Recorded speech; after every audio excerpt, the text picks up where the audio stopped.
नेवलों की लड़ाई। बहुत समय पहले की बात है। जंगल में एक पेड़ के नीचे बहुत सारे चूहे रहा करते थे। उनके दुश्मन नेवले पास ही रहा करते थे और हमेशा चूहों को तंग किया करते थे। नेवले चूहों को मार के खा जाया करते थे और कभी-कभी तो उनके घरों में घुसकर सब कुछ तबाह कर दिया करते थे। चूहे उससे बहुत परेशान हो चुके थे। एक दिन चूहों ने नेवलों से बचने के लिए एक सभा बुलाई। नेवले हमारे सबसे बड़े दुश्मन हैं।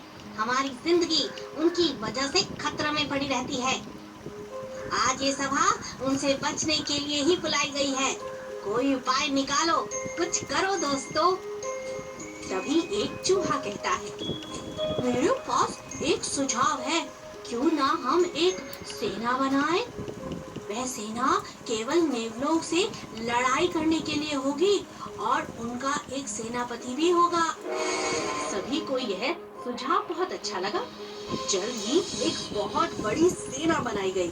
सभी चूहे उस सेना से बहुत ज्यादा खुश थे। तभी सेनापति ने कहा, चिंता मत करो, इस बार नेवले हमारा कुछ नहीं बिगाड़ पाएंगे। हाँ। एक हफ्ते बाद नेवले चूहों पर हमला कर देते हैं। चूहों की सेना तैयार थी। चूहों की सेना देखकर नेवले ने कहा, अच्छा, ये लोग हमसे मुकाबला करना चाहते हैं। बहुत होशियार समझते हैं। देखो, टोपी भी पहनी है। मगर हमारे आगे टिकना बहुत मुश्किल है। चलो, चलकर इन्हें मजा चखाते हैं। हाँ हाँ चलो, आज इन चूहों को मजा चखाएंगे ही नहीं, यहाँ से भगा भी देंगे। डरपोक कहेंगे। आज तक तो हिम्मत नहीं हुई हमारे साथ युद्ध करने की। हमारी बराबरी करने चले हैं। इन्हें तो मजा चखाना ही होगा। जैसे ही नेवले पास आने लगे, सेना के सभी चूहे घबराकर अपने बिल में घुस गए।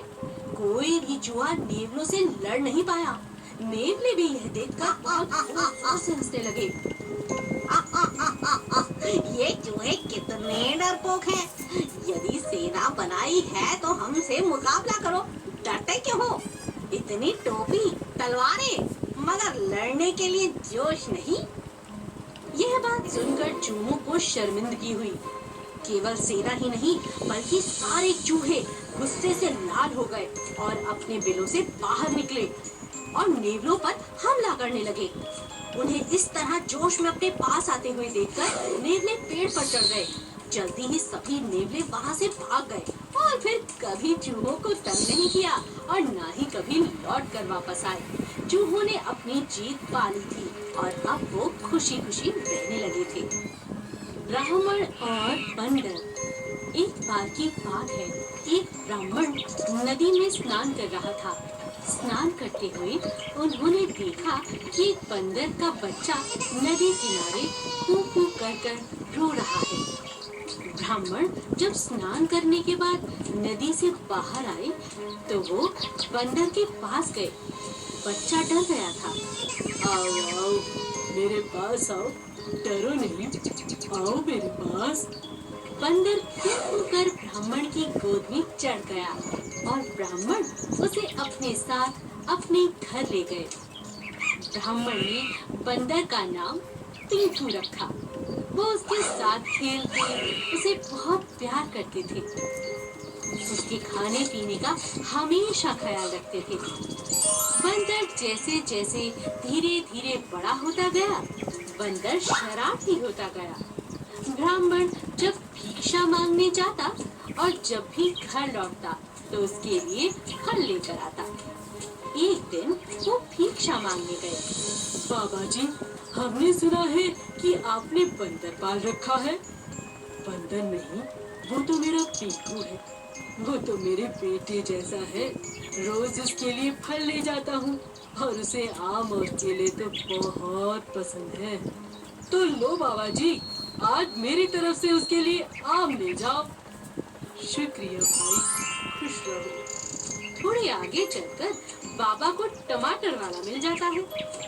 बाबा जी, आपका बंदर तो सब्जी भी खाता है। हाँ, वो इतना अच्छा है कि मैं उसे जो खिलाता हूँ खा लेता है। फल सब्जी सब खा लेता है। तो लो बाबा जी, मेरी तरफ से टमाटर ले जाओ। ब्राह्मण खुशी खुशी घर जाता है। घर जाकर ब्राह्मण बंदर को आवाज लगाता है। पिंकू, ओ मेरे प्यारे पिंकू, देख आज तेरे आने से मुझे कितने सारे फल और सब्जियां मिली हैं। बंदर दौड़ कर आता है और ब्राह्मण की गोद में चढ़ जाता है। फिर ब्राह्मण और बंदर मिलकर फल खाते हैं और खुशी खुशी अपना जीवन जीने लगते हैं। बंदर का प्यार ब्राह्मण के लिए कभी कम नहीं होता और उधर ब्राह्मण उसे अपने परिवार का सदस्य समझने लगता है। हर कोई ब्राह्मण और बंदर के बीच का प्यार देखकर हैरान रह जाता है और कोई भी उन्हें भिक्षा देना नहीं भूलता। हमें हमेशा अपने साथ साथ बाकी जीवों की सुरक्षा और उनके खान पान का ध्यान रखना चाहिए। मुर्गी का फार्म हाउस। आनंद गांव में एक मुर्गी फार्म चलाया करता था। उसके पास बहुत सारी मुर्गियां और बहुत सारी बकरियां थी, लेकिन दोनों मुर्गियां और बकरियां आपस में बिल्कुल बात नहीं करती थी।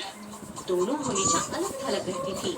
आनंद हमेशा चाहता था कि उसकी बकरियां और मुर्गियां आपस में प्रेम से रहें, मगर ऐसा कभी नहीं होता था। एक दिन बकरी ने मुर्गी से कहा, हाँ, ये फार्म हाउस हमारा है। इतना बड़ा शरीर है, देख रही हो, इतने दूध हम देते हैं और आनंद तो हमसे इतना प्यार करता है, तुम जानती भी नहीं। तभी मुर्गी कहती है, हाँ, ये फार्म हाउस तुम्हारा नहीं मेरा है। देखते नहीं कितने सारे अंडे देते हैं हम सब मिलकर। फार्म हाउस में अंडे होते हैं कि नहीं? सब हमारे अंडे पसंद करते हैं और आनंद भी हमें बहुत पसंद करता है। दोनों के इतने अलग व्यवहार की वजह से कभी वो मिलकर नहीं रहती। हमेशा मुर्गी के फॉर्म में गुस्से का माहौल बना रहता। आनंद इस बात से बहुत परेशान हो जाता था। एक दिन आनंद के कुछ दोस्तों ने उसे दावत के लिए कहा और कहा कि उनका मुर्गा खाने का बहुत दिल है। जब आनंद अपने दोस्त से बात कर रहा था तो वहीं पर रहने वाले खरगोश ने उन दोनों की बातें सुन ली और ये बात जाकर बकरी को कही। क्या सच में? अब तो ये मुर्गियाँ चली गई समझो। अब तो ये पूरा फार्म हाउस मेरा होगा। ये वैसे भी बहुत घमंड करती थी, मुझे जरा भी पसंद नहीं। दावत का दिन नजदीक आता है। सभी मुर्गियाँ गानों की आवाज पर खूब थिरकती हैं, खूब नाचती हैं। वो ये नहीं जानती कि आज की दावत में उन्हें ही पकाकर खाया जाएगा। बकरी भी इस बात से बहुत खुश थी। आज तो मेरा सपना पूरा हो जाएगा। ये सारी मुर्गियाँ मर जाएंगी और मैं यहाँ की रानी बनकर रहूंगी। खरगोश वहाँ आकर बकरी से कहता है, तुम्हें इस तरह खुश नहीं होना चाहिए। आज इन मुर्गियों की बारी है, मुर्गों की बारी है, लेकिन कल तुम्हारी भी तो हो सकती है। आनंद अगर इन्हें मारकर खा सकता है तो क्या तुम्हें नहीं मार सकता? यह बात सुनकर बकरी को होश आता है।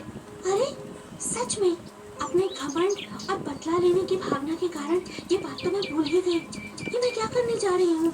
बकरी तुरंत मुर्गी के पास जाती है और सारी बात बताती है। हमें हमेशा प्यार से रहना चाहिए। तुम कहो तो हम सब मिलकर आनंद से बात करते हैं। मुर्गियाँ बकरियाँ मिलकर आनंद के पास जाती हैं और बात करती हैं। आनंद कहता है, ये सब तो एक बहाना था। तुम्हें प्यार से रखने के लिए मैंने बहुत योजनाएं बनाई, मगर कोई काम नहीं आई। देखो आज ये काम आ गई। मैं तो तुम दोनों से बहुत प्यार करता हूँ, तुम सबसे करता हूँ। बस मुर्गी फार्म में खुशी खुशी रहो। मुर्गी और बकरी को अपनी गलती का एहसास हो जाता है। दोनों में अब अच्छी दोस्ती हो जाती है और हमेशा के लिए फार्म में खुशी खुशी रहने लगती है।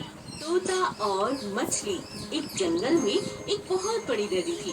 उस नदी के पास एक बहुत बड़ा आम का पेड़ था। उस पेड़ पर तोता, तोती और उसके 2 बच्चे रहा करते थे। नदी में रहने वाली सभी मछलियों की तोता और तोती के साथ दोस्ती थी। मछलियाँ तोता तोती को नदी से पानी पिलाती थी और तोता तोती उन्हें आम के पेड़ से आम खाने के लिए दिया करते थे।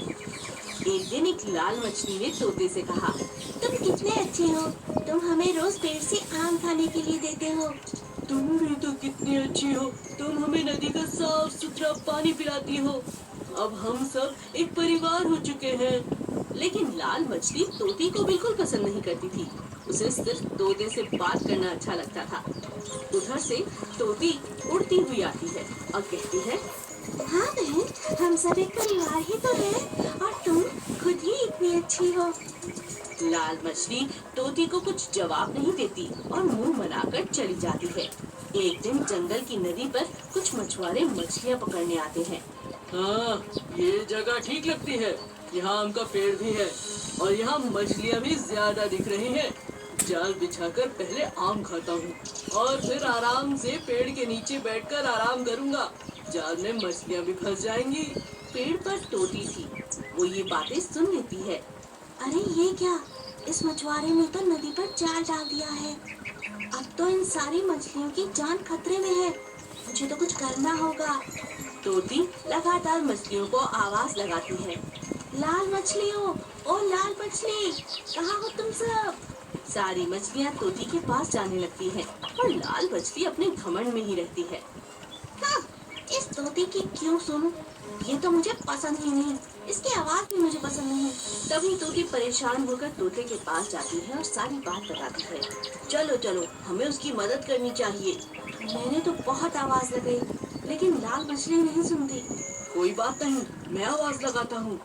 लाल मछली, ओ लाल मछली, तुम सबकी जान खतरे में है। तुम नदी के दूसरी तरफ चली जाओ। ठीक है, ठीक है। लाल मछली सुन लेती है। सारी मछलियाँ नदी की दूसरी ओर चली जाती हैं और तोता तोती मिलकर मछुआरे का सारा जाल काट देते हैं।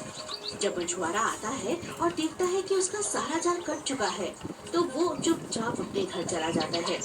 मछलियों की जान बच जाती है। अब सारी मछलियाँ इधर से चली गई, मछुआरा भी चला गया। तभी लाल मछली आती है और कहती है, धन्यवाद तोते, तुमने हमारी जान बचाई। धन्यवाद मेरा नहीं, तुम्हें तो तोती का करना चाहिए। मुझे वो ही बुला कर लाई, तुमने तो उसकी आवाज ही नहीं सुनी। लाल मछली को अपनी गलती का एहसास होता है। अब वो हमेशा तोती को पसंद करने लगती है और उनकी अच्छी दोस्ती हो जाती है।